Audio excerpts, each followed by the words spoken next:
So we've got, it's March, so that means we've got Tom Brown here with us, the co-founder of the Nashville Elvis Festival, coming back again this year to Franklin, and we're so excited. How's it going? It's going well. I woke up this morning and saw the calendar, and the month of March is the month of the Elvis Festival in Franklin, and now I know it's close. Yeah.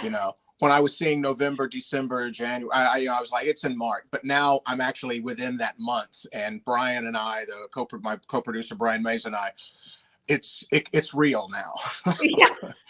It's in its 8th year. I can't believe it's been Yeah. 8 years. Yeah, it's been 8 years, and I had a COVID or two season in there that I think everything kind of went on a suspended animation. But it's great to be. We just love Franklin. We love the area. We kind of outgrow the Franklin Theater, and we've got a new home now at the Factory, and we're in Liberty Hall, and it's just this really great opportunity to be back in Franklin. And everybody, all of our fans that come to the festival come from all over the United States and around the world. And they just love the area. They just love to spend time there. So it's good to be home. Yeah, and the Factory, in case there's bad weather, it's enclosed. If you can go grab a bite, you don't have to go outside, and it's kind of nice that you're all in one place. Yeah, we kind of load the schedule up. We don't give people a lot of downtime.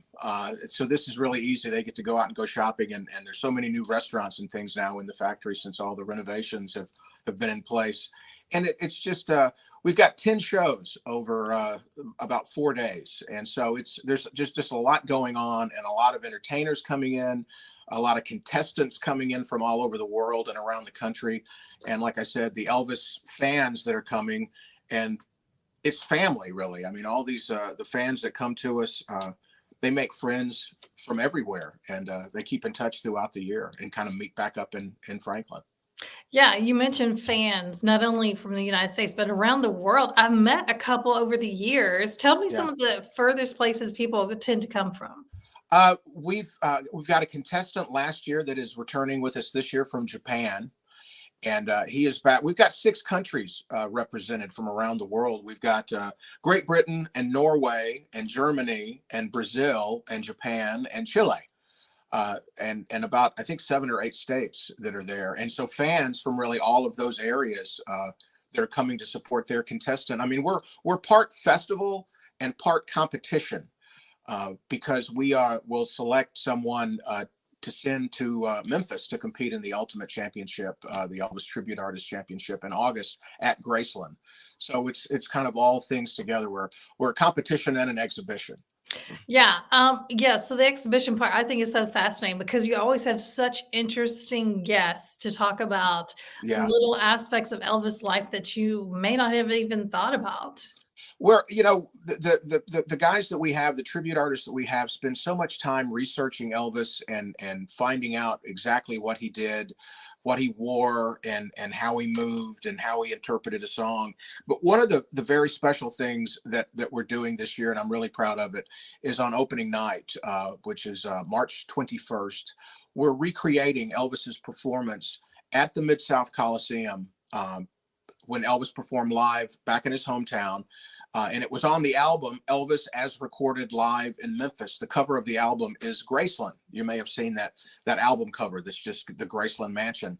And we're recreating that show using Elvis's exact set list that he did.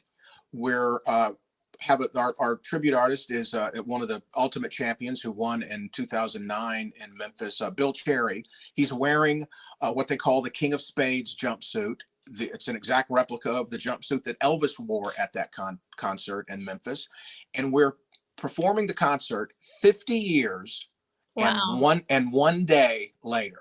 Now, here's where it gets cool for me. So as the host and co-producer of the festival, most of the time, I get to play Charlie Hodge on stage, right? I get to give Elvis, in quotes, I get to scarves and water and things like that. I get to be Charlie Hodge, Elvis's guy. I was at that concert March 20th, 1974 in Memphis. I was there. I was 14 years old, seeing Elvis for the only time in concert. And so 50 years and one day later, I get to be part of a recreation of that, and I get to be on stage and be Charlie Hodge. 50 years and one day later. So it's just, and I know a lot of people that I've met over the years that were at that concert in Memphis. that was recorded for that album. And that was the performance that Elvis won a Grammy Award for How Great Thou Art. Sacred Really? performance. He won a Grammy that night, that live performance of How Great Thou Art. So it's a very historic show. We're doing that. We got a lot of shows, Brian and I like to try to find themes and things like that. We've got a Johnny Cash tribute artist that's coming and going to do a show with June Carter. And we're going to have an Elvis performer teaming up with them to do what we're calling the $1 Million Duo. Instead of the $1 Million Quartet, we're doing the $1 Million Duo.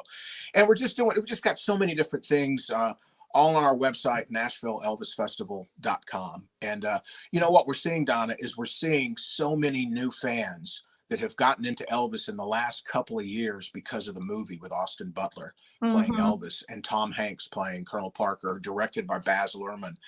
It's opened up Elvis. He has become now someone they can relate to. Young people can relate to Elvis because now they kind of know his story, and their grandmother's or their mother's singer.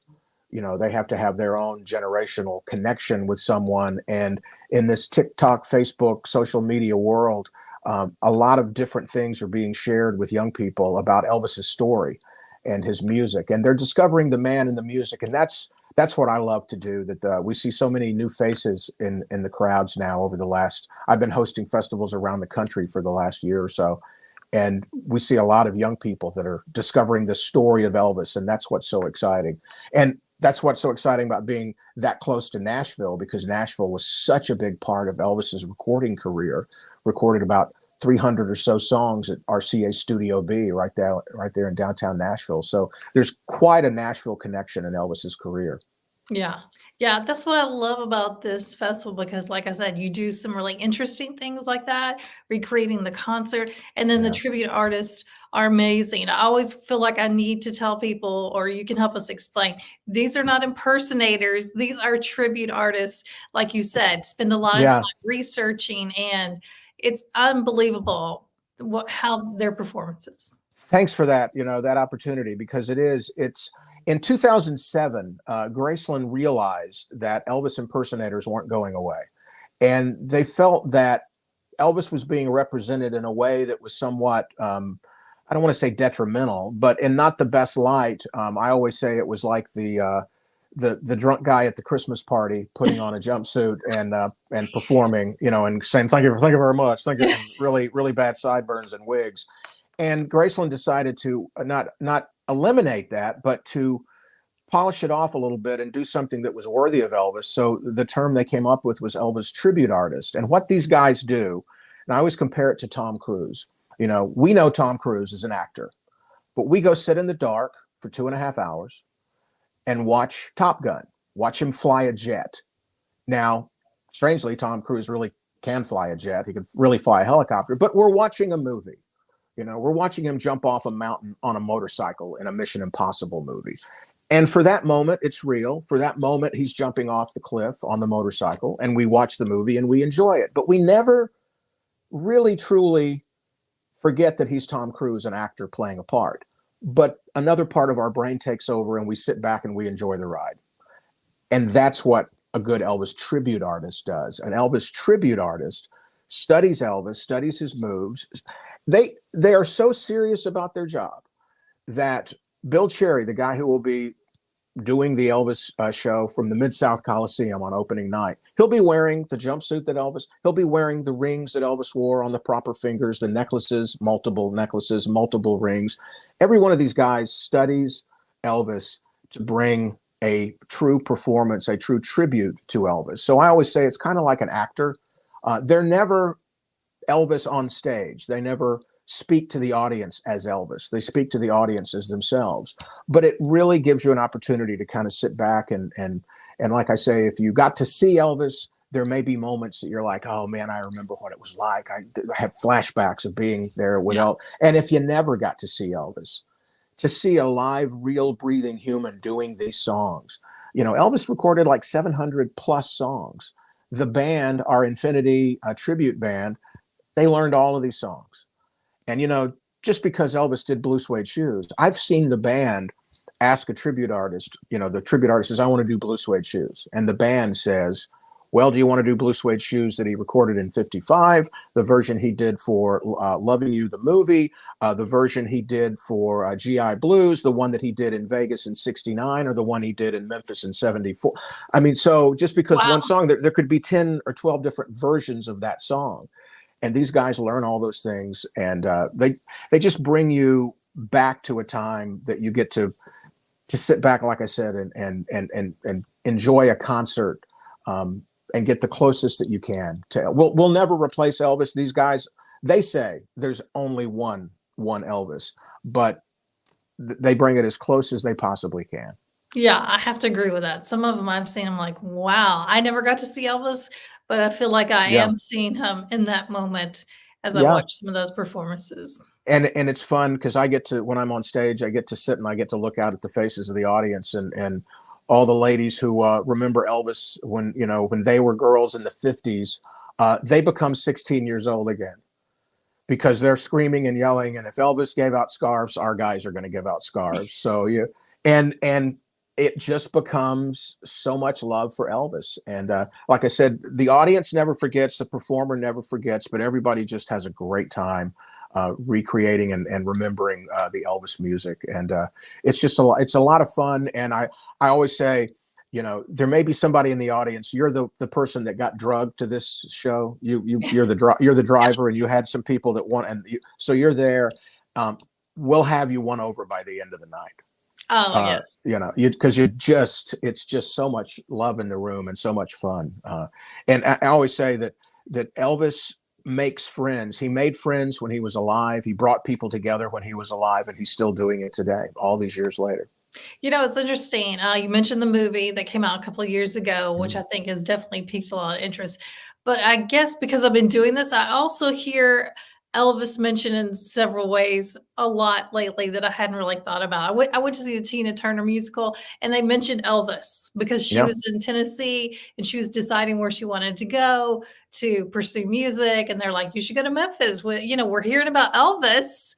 And Hmm. so it's just interesting how that thread always continues. Yeah. And, I grew up in Tupelo, Mississippi. It's my hometown. And I went into television and broadcasting in the 80s, and got started here in Tupelo at the TV station, but left and went off. And I was in St. Louis and Chicago and Louisiana and Los Angeles. And I worked with Turner Classic Movies for 18 years in Atlanta. And I'm back home now.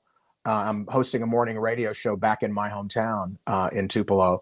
And it's just amazing that a guy from my little hometown in a little bitty building just about 2 miles from where I'm sitting has changed the world. It's just part of the culture of the world. And Elvis is really all you have to say. Everybody Yeah. knows, no matter where I've been in the world, and I've been to South Korea, to London, to wherever, France. Where are you from? I'm from Tupelo. Everybody's like, Elvis, Elvis. So it's this great calling card. I mean, but you're right. I've seen that too. And once you kind of perk your ears up to it, Elvis kind of pops up in a lot of strange places, on menus at restaurants, and as references in TV shows and movies and things like that. And like you said, in the Tina Turner, I wasn't aware of that one. I'll have to add that one to the list. Yeah, it's pretty amazing. Well, thanks for joining us and telling us all about that. I heard there's a few tickets left. They do go fast and it always sells Yeah. out. So we still got a couple weeks left. Get Yeah. your tickets. And a couple of big shows I do want to highlight. Like I said, we start on Thursday night, the 21st, and we go through that weekend. On Sunday morning, we always have gospel. And we always try to have a connection. Elvis had a great love of gospel music. When he would stop performing at night, when his show was over, they'd go back to his suite wherever he was, and they would sing gospel music all night long. And he always had gospel quartets with him on stage. And over the years in Nashville, at the Nashville Elvis Festival, we've had people that were with Elvis on stage singing gospel music. Terry Blackwood of the Blackwood Brothers, and we've had Bill Bays from the Stamps. I'm blanking. Donnie Sumner, Larry Strickland from the Stamps was with us last year, and this year we have Billy Blackwood and the Blackwood Brothers who are going to be there with us on stage. And Billy was his father was a big friend with Elvis, and he met Elvis several times when he was younger. And Billy and the Blackwood Brothers were chosen by Lisa Marie's family to sing at her memorial service. So he's going to be there sharing his gospel music with us, and also along with the Elvis tribute artists singing Elvis gospel songs. That's Sunday morning at 11. But we've got so many different kinds of shows. Sunday night, we have a show called The Elvis Story, which, if you know little to nothing about Elvis's life, it's the perfect show to bring someone to that's just getting into Elvis, because we go That's All Right Mama in 1954 all the way through 77, telling his story with video and songs and live performances. There's just, like I said, there's so many different ways to enter into the Elvis world, and we've kind of spread it around during this festival with different aspects of his life, along with those contests too, with those young men from all over the world that'll be here. You know, you mentioned the Elvis story, and I feel like this year I've seen several musicals, the Cher musical and the Tina Turner musical. There's a lot out right now referencing artists. I feel like there should be an Elvis one. Are we working on that? You know what? That's a great idea. I'd have to go to Graceland and have a couple of meetings and talk to them. But I've been hosting events for Graceland for 24 years during Elvis Week and Elvis birthday celebrations. So I know some people. I'll make some phone calls. That's a great idea. Elvis needs to be back on tour, don't you think? I agree. I mean, there's just so many, like I said, being able to come and visit the festival over the years, there's so many great stories. It would make an incredible musical. Yeah, there's just so much to that life. Only 42 years old, and here we are still talking about it, that ended in 1977. It's absolutely amazing. And I think what that movie's done also is really showed people his relationship with where he came from and what he went to. It explained, I think, a little bit of why Elvis was always jewelry and cars and houses for his friends, because he grew up with absolutely nothing. Absolutely nothing. African-American whites together, poor. I mean, nothing that they had. And I think the movie really showed that. And it showed that it's kind of an inspirational story that you can pull yourself up from that. You can make it. Yeah. It is. It's fun. All right. Tickets are still available. Yes. NashvilleElvisFestival.com. That's right. You can either buy the whole package and come the whole weekend, or you can come to certain shows that have single tickets. Yeah, you can cherry pick if you'd like to. It's easier just to come the VIP ticket. I think we've got a few left of those. You get a reserved seat for all the shows, and it's cheaper to buy them in the.